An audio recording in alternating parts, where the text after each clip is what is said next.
Bonsoir à tous.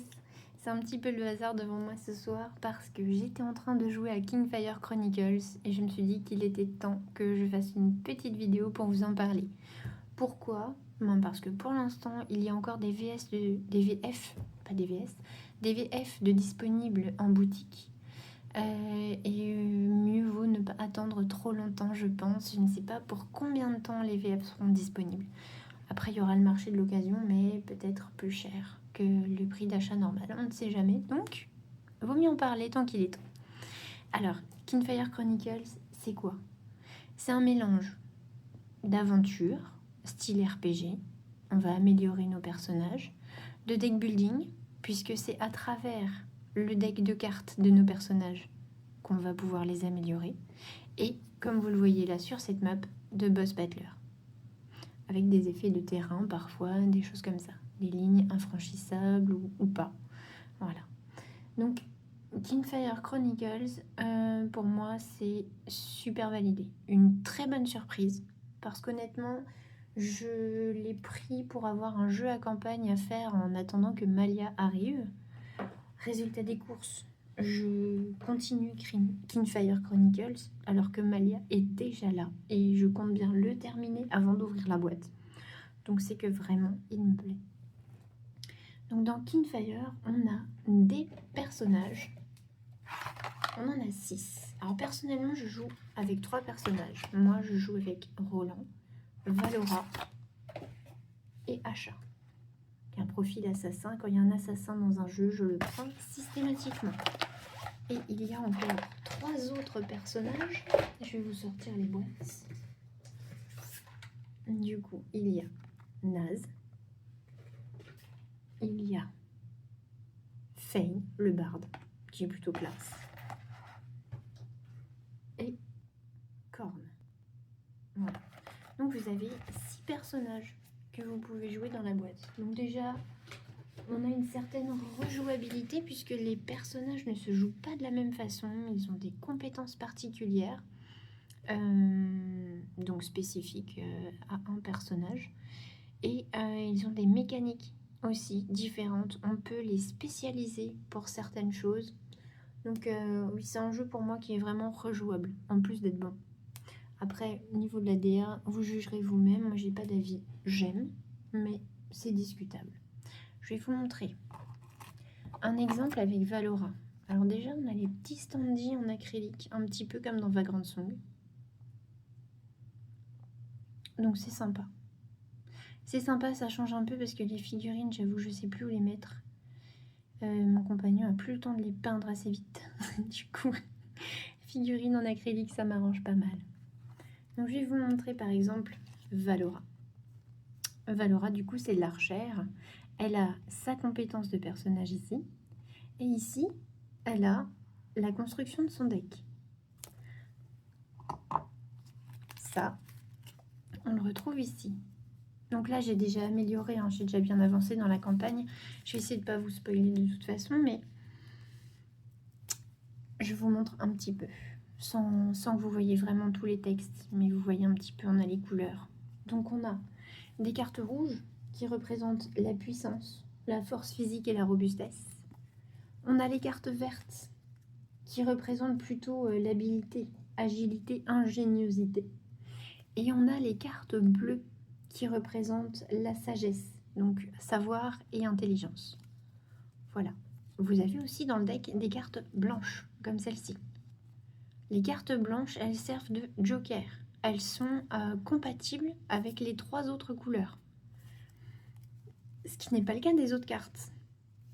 Parce qu'en fait, je vais vous montrer l'anatomie d'une carte. Par exemple, dans le deck, vous avez des cartes actions. Rune d'entrave. On a ici une petite partie de texte fluff. On a ici ce qu'on va infliger à notre ennemi. Et en dessous, ici, il n'y a rien. On a des cartes où en dessous, ce sont des soutiens. Donc rune d'entrave, en fait, c'est la carte qui va avec celle que je vous ai présentée.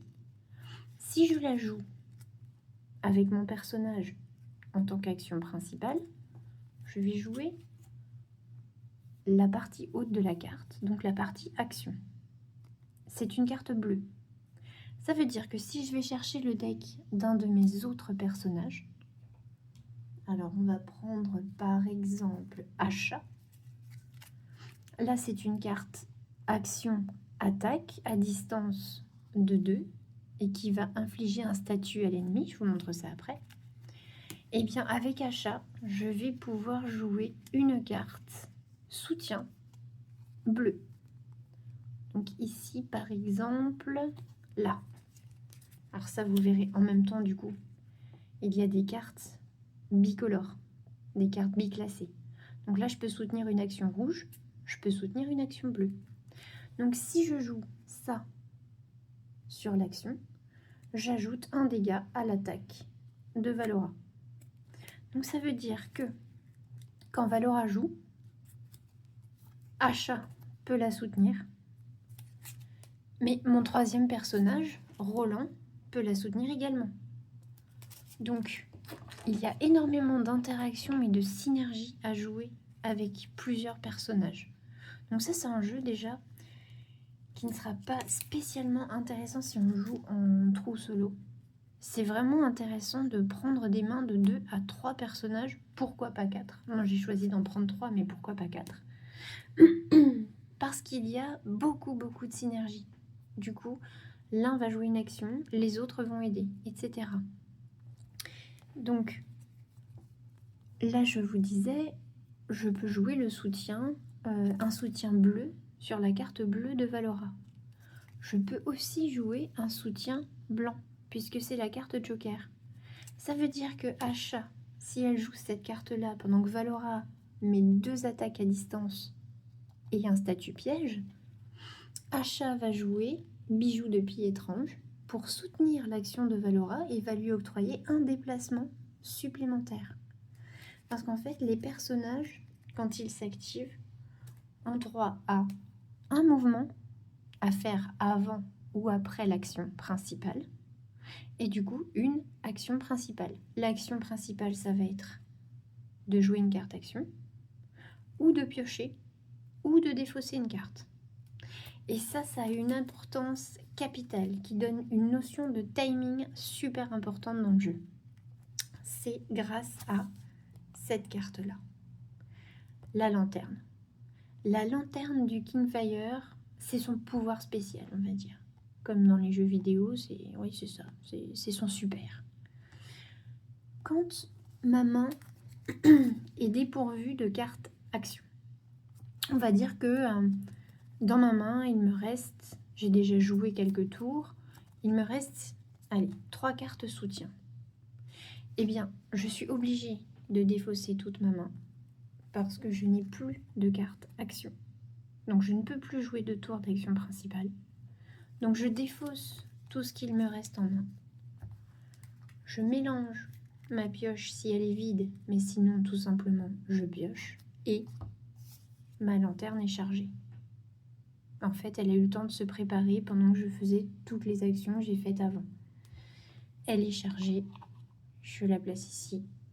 Et quand je veux, en tant qu'action principale, je vais jouer ma lanterne et sa capacité particulière. Les autres joueurs pourront également soutenir mon action. Et une fois que c'est fait, je retourne ma lanterne et elle est à nouveau en charge. Du coup, l'importance de piocher et défausser des cartes, c'est vraiment très intéressant. Et il y a des cartes soutien dans les decks des héros qui permettent de faire piocher ou défausser une carte à un autre joueur. Voilà. Donc vraiment, sur ce point-là, le jeu, il est interactif. Je l'ai testé à 2.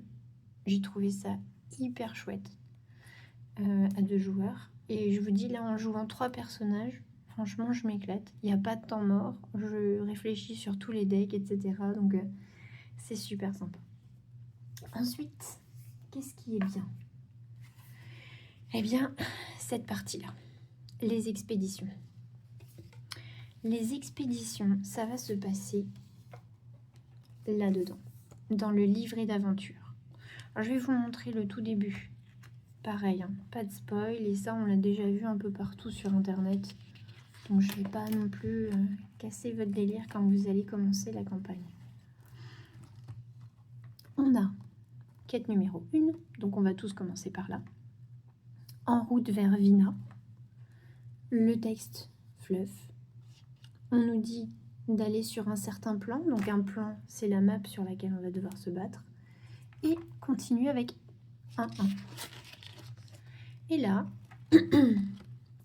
on a tout ce qui va se passer. La mise en place du combat, le petit texte d'avant. Et ici, pour la première quête, c'est très simple. Il ne se passe pas grand-chose.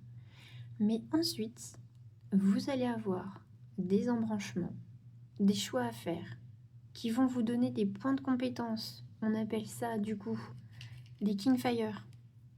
Ces petits jetons-là. Donc, en fonction de vos choix, des personnages qui seront concernés, vous aurez des points de Kingfire qui vont vous permettre d'aller acheter des cartes pour refaire vos decks. Alors, attention, je passe ça pour que vous ne voyez pas trop. Est-ce que là j'ai un exemple? Voilà, j'ai un exemple. Je vous cache la carte.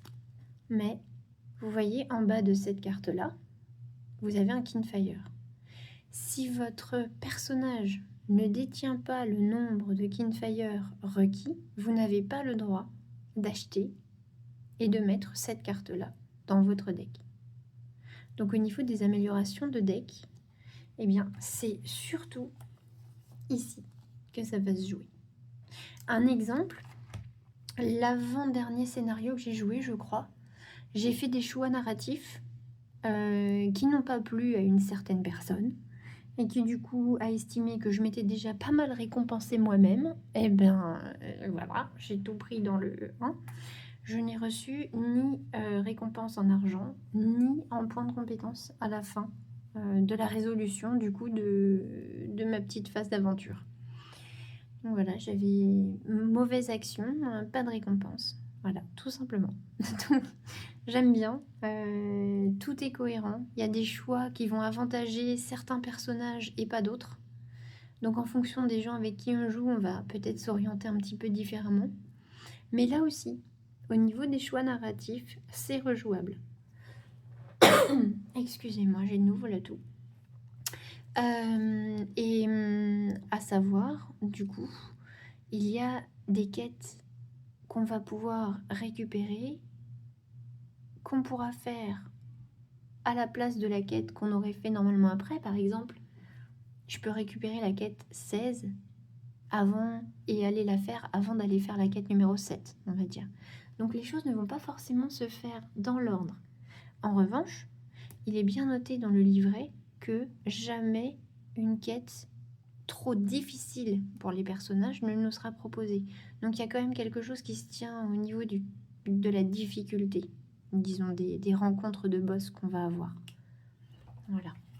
Donc ça, vraiment chouette. Petit format en plus, hyper pratique à caler sur la table, ça prend pas une place de fou. C'est très ergonomique, j'aime beaucoup l'idée. Voilà. Donc ça, je vous en ai parlé. Maintenant, je voulais vous parler de ça.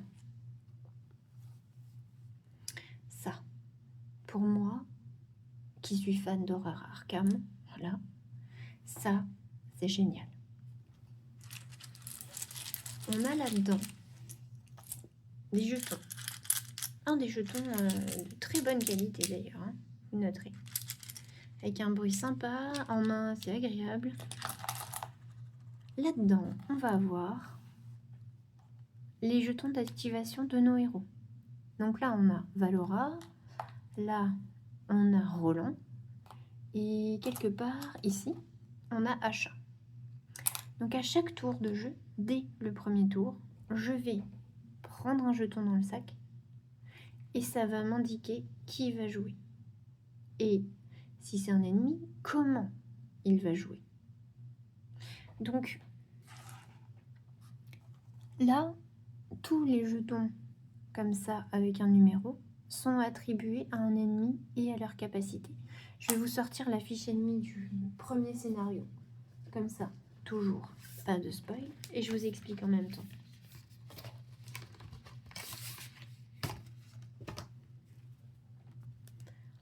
premier scénario, et je vous dis n'importe quoi, c'est juste un exemple. Il aura, on va dire, ces petits jetons-là. Il aura le jeton 1 et 2 sur sa première capacité. Le 3 et 4 sur la deuxième, le 5 et 6 sur la troisième. S'il y a d'autres ennemis, de toute façon, tous les jetons seront attribués. Donc, s'il est seul, tous les jetons seront répartis entre lui. S'ils sont 2 ou 3 ou plus, tous les jetons seront répartis. Donc, par exemple, le premier ennemi pourrait avoir le jeton 1, 2, 3, 4, le deuxième 5, 6, 7, 8, etc. Si je tire sur la wyvern qui aurait tous les jetons, le jeton 9, et que le petit jeton 9 ici est attribué à cette compétence, eh bien ça veut dire que c'est cette compétence qui va se déclencher. Donc je saurai que la wyvern va attaquer tous les ennemis présents dans une case, parce que sur le fond noir, ça veut dire tous les ennemis présents dans une case, et leur faire 4 dégâts. Donc là, pareil, 4 dégâts. J'aurai des systèmes d'armure pour me défendre. Si je commence mon tour avec, on va dire, 3 armures en main, je me défends de 3, mais je défausse une armure à la fin de mon tour. Elle commence à être abîmée.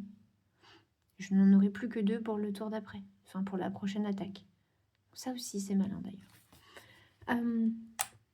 Et au tour suivant, je repioche un jeton. Et là, par exemple, ce sera Valora qui va jouer. Donc Valora va faire son mouvement, son action, ou son action, son mouvement, peu importe. Va profiter des boosts que les autres héros vont lui donner, etc., etc., etc. Et il y a ces jetons-là. Ces jetons-là, ça veut dire on fait jouer le joueur de notre choix. Donc, si là, ça m'arrange que ce soit Asha qui joue, ce jeton-là, je vais le poser ici, sur la piste temporelle, et faire jouer Asha. Une fois que la piste temporelle est remplie, eh bien, on n'a qu'à lire ce qui est écrit là. Une fois la piste remplie, remettez ces pions et ceux de l'espace dédié aux pions utilisés dans le sac. Ça veut dire que si j'ai vu toutes mes actions bonus ici qui sont remplies, eh bien, tous les jetons que j'avais déjà tirés pendant le combat et que j'avais posés ici retournent dans le sac. Et donc, quand je retire un jeton du sac, je suis de nouveau revenu à 0. C'est comme si personne n'avait encore commencé à jouer. Et du coup, au niveau des probabilités, là, on revient dans quelque chose de chaotique. Alors que, quand la partie commence, effectivement, au niveau des probabilités, on est perdu, puisque n'importe qui pourrait jouer, on ne sait pas sur quel jeton on va tomber. Mais plus le combat avance, plus on sait qui a déjà joué, combien de jetons il reste pour l'ennemi ou les ennemis, combien de jetons il reste pour mes personnages, combien de jetons petits jokers je vais avoir pour les activer, etc. Donc plus la partie avance, plus on va pouvoir calculer, faire des mises en place et avoir une certaine stratégie. Mais alors quand ça c'est rempli et qu'on revient à 0, c'est de nouveau au niveau des calculs, c'est de nouveau compliqué. Et du coup ça donne une intensité au jeu qui met toujours sous pression et qui garde tout le temps à l'affût. Donc moi au début je m'étais dit les maps elles sont toutes petites, comment un combat peut être intéressant sur 6-7 cases. Je vous garantis que c'était une réflexion stupide. Les combats sont très intéressants sur 6-7 cases. Parce qu'il n'y a pas que ça. Et on y arrive. Enfin, on y arrive. On y est déjà, mais on continue quoi. Encore pas mal de petits trucs. Alors, il y a ces petits jetons ombre là. Alors là, j'en ai pas tiré. Non, il est encore dedans. Quand je tire ça, ce jeton-là, il est toujours attribué à un ennemi. Mais quand je tire ça, donc je vais activer la capacité d'un ennemi, mais je vais aussi, aller le mettre là-haut. Donc en fait, ça va aider à remplir ma piste temporelle et à tout défausser, tout remettre là-dedans. Donc ça, c'est vraiment sympa aussi parce que la némésis ou l'ennemi, le boss, peu importe, a aussi des tours qui vont bien nous embêter, comme ça. Et souvent, ça active des capacités pires que les autres. Voilà. Et sinon, le truc que moi, joueuse d'Arkham, j'adore, c'est... Je vais vous montrer ça. C'est ça. Les jetons de destin. Alors ça, moi, j'exige que Arkham, le jeu de cartes, intègre ça dans la prochaine campagne de Horreur Arkham, le jeu de cartes. Ça, c'est un jeton qui dit que si je le défausse, par contre je le défausse, je le perds définitivement. Je ne le verrai plus jamais. Si je défausse ce jeton destin, je pioche 4 jetons. Et sur les 4 jetons que j'ai piochés, je décide qui va jouer et je remets les 3 autres jetons dans mon sac. Eh bien, je vous garantis que défausser un jeton destin au bon moment, ça sauve des vies. Ça m'est arrivé sur 2 scénarios déjà. Ça m'a sauvé une fois Roland et une fois Achat. Donc, hyper important, pareil, stratégiquement, les jouer au bon moment et ne pas trop les dépenser. Pourquoi ? Parce que les jetons destin se gagnent ici ou ici, mais ils se gagnent avec parcimonie et on ne peut en avoir que 3 par scénario, 3 maximum. La bonne chose, c'est que si à la fin de mon scénario, j'en ai dépensé qu'un, ou pas du tout, eh bien ceux que je n'ai pas utilisés, je les récupère et je pourrai les jouer dans le prochain scénario. Donc comme ça, je peux avoir toujours une petite réserve. Par contre, si j'utilise, j'aime bien l'idée de cette boîte-là, je repose juste mon téléphone, si j'utilise un jeton destin, j'ai une petite boîte tirelire qui s'appelle la boîte du néant. Ça, c'est les petites choses qu'on utilise et qu'on ne reverra plus jamais. Eh bien, je dois la mettre là-dedans. Et bye bye. On n'a pas le droit d'ouvrir cette boîte avant la fin de la campagne pour y récupérer quoi que ce soit. Donc là, je vais le garder. Attention, pas qu'il tombe. Voilà. Donc ces petits jetons-là, hyper fun. Et j'en veux absolument dans l'horreur Arkham. Voilà. Alors, autre chose, totalement super génial. Ça. Les cartes de statut. Les cartes de statut, le système est simple à souhait. Mais on peut imaginer des plans machiavéliques tout le temps avec. Et c'est hyper riche avec vraiment pas grand-chose. Très appréciable. Alors déjà, on note que sur les cartes, tout est toujours écrit. Voilà. On n'a pas besoin de se prendre la tête. Ça, c'est un statut que je vais appliquer au boss. Et attention, ça, c'est un statut que le ou les boss vont m'appliquer à moi et qui va venir pourrir ma main. Donc je vais devoir me débarrasser à des prix parfois assez chers. Donc tous les affaiblissements ont le même fonctionnement. Tous les pièges ont le même fonctionnement. Donc le piège, lorsque cette capacité se déclenche, défausser cette carte, cet ennemi ne peut pas se déplacer pendant ce tour. Exemple, on reprend la wyvern du premier scénario. On va la poser, on va dire comme ça. Ici, je vais lui attribuer ça ici. Je fais un peu de place. Hop. C'est juste vraiment pour vous montrer. On va dire que la wyvern est là. Et que Valora est ici. Je vais la poser comme ça, vous la verrez mieux. Voilà. Donc on dit que la wyvern est là. Valora, ici. Roland joue son tour, il pose une carte action et sa carte action lui fait appliquer un statut à un ennemi dans des conditions qui sont précisées sur la carte de toute façon. Ce statut, c'est un piège. De toute façon, le type de statut est toujours indiqué sur la carte. Eh bien, Roland va décider, s'il le peut, de poser le piège ici, sur cette action de cet ennemi. Si Roland, peu importe, je tire dans le bag le jeton numéro 9, ça veut dire que la wyvern va s'activer et qu'elle va activer sa capacité associée au numéro 9. Celle-ci. Eh bien, puisqu'elle a un piège, je défausse cette carte et l'ennemi ne peut pas se déplacer ce tour-ci. Résolution, tout simplement. La wyvern est ici. Elle fait son mouvement de 1, parce qu'un ennemi a toujours un mouvement de 1. Elle attaque au corps à corps. Valora. Eh bien, elle ne va pas pouvoir l'attaquer, parce qu'elle n'est pas à portée. Ici, c'est du tir à distance, donc à 1 d'écart. Ici, c'est du corps à corps. Là, c'est une attaque de corps à corps. Elle ne touche pas Valora.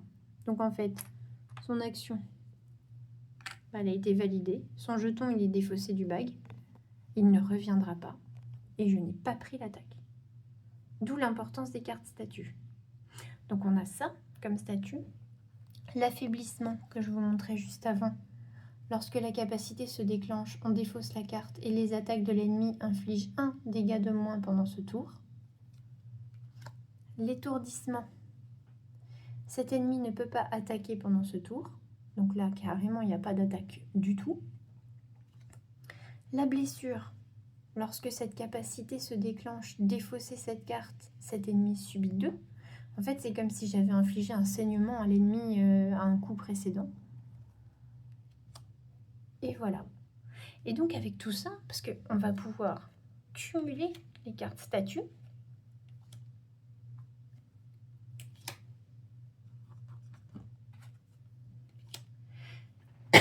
au moment où l'ennemi doit s'activer, si j'active à nouveau la ligne du milieu, alors là, la wyvern ne peut pas se déplacer parce qu'elle a un piège.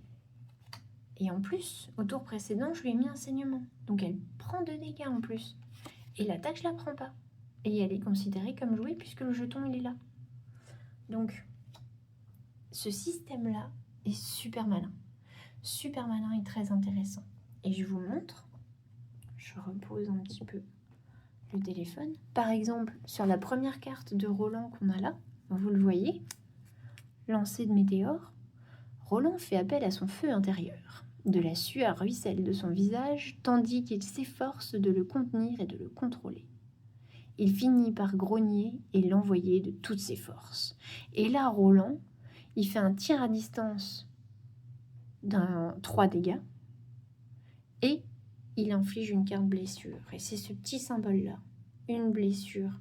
Ça veut dire que sur la cible qui est touchée par Roland, par cette attaque-là, eh bien je prends ma carte blessure et je la pose où je veux, sur mon ennemi. Donc, si tous les jetons ici sont déjà tombés, je ne vais pas mettre ma blessure ici, puisque elle va pas être activée prochainement. Je vais pouvoir la mettre là, ou je vais pouvoir l'accumuler ici. Et des fois, on peut achever des ennemis comme ça. Donc, c'est vraiment, vraiment chouette. Il y a plein d'effets de jeu.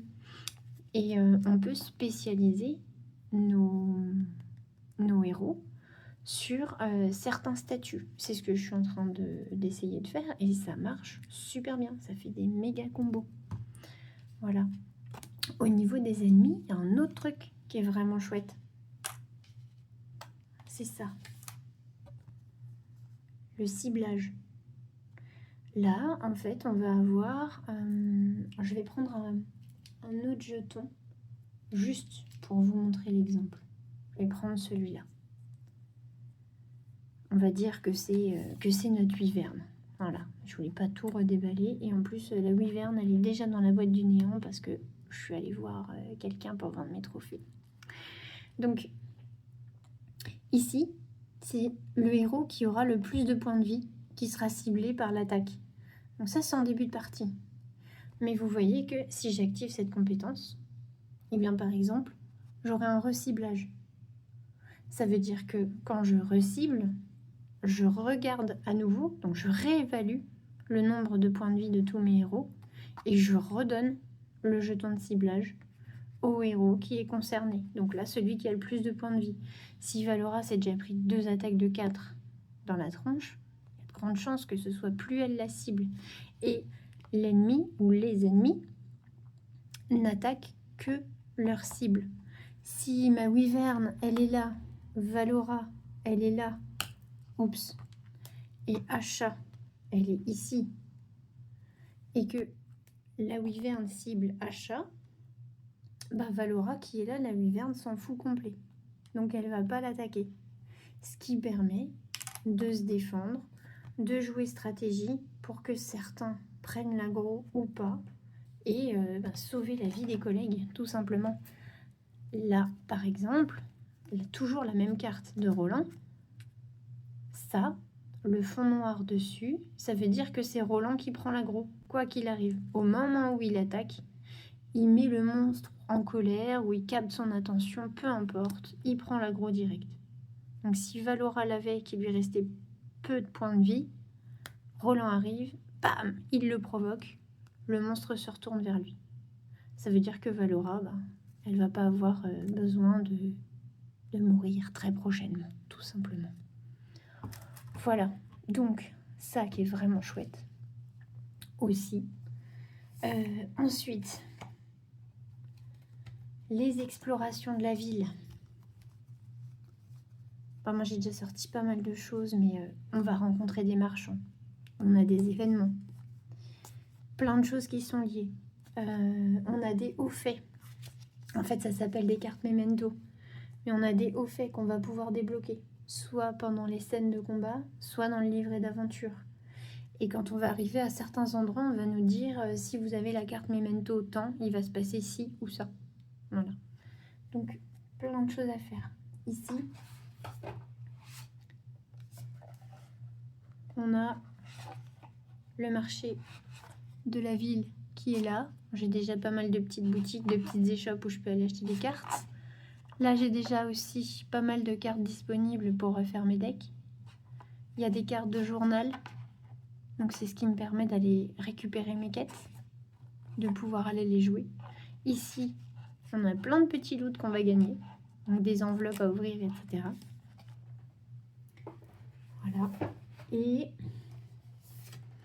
qu'est-ce qu'on a encore? Qu'est-ce que j'ai encore à vous montrer? Je suis sûre que j'en oublie, mais voilà. Je pense que là, j'ai déjà fait un petit peu le tour.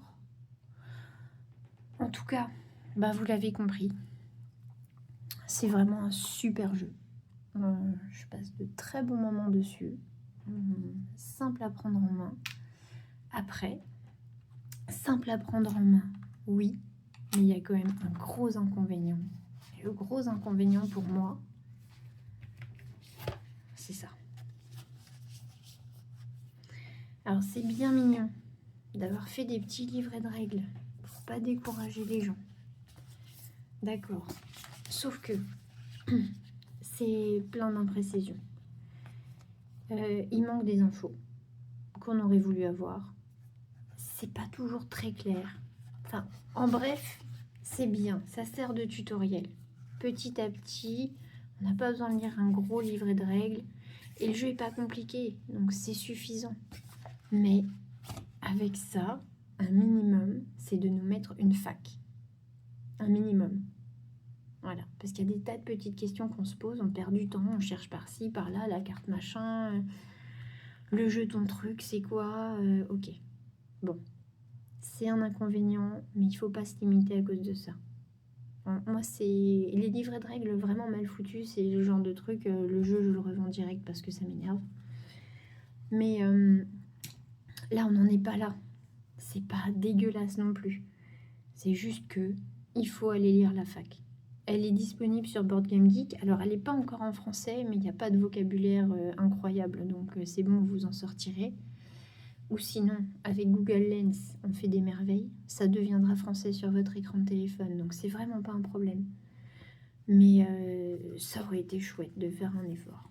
Voilà, pour ces petites questions de précision. Donc, Kingfire Chronicles, c'est adopté.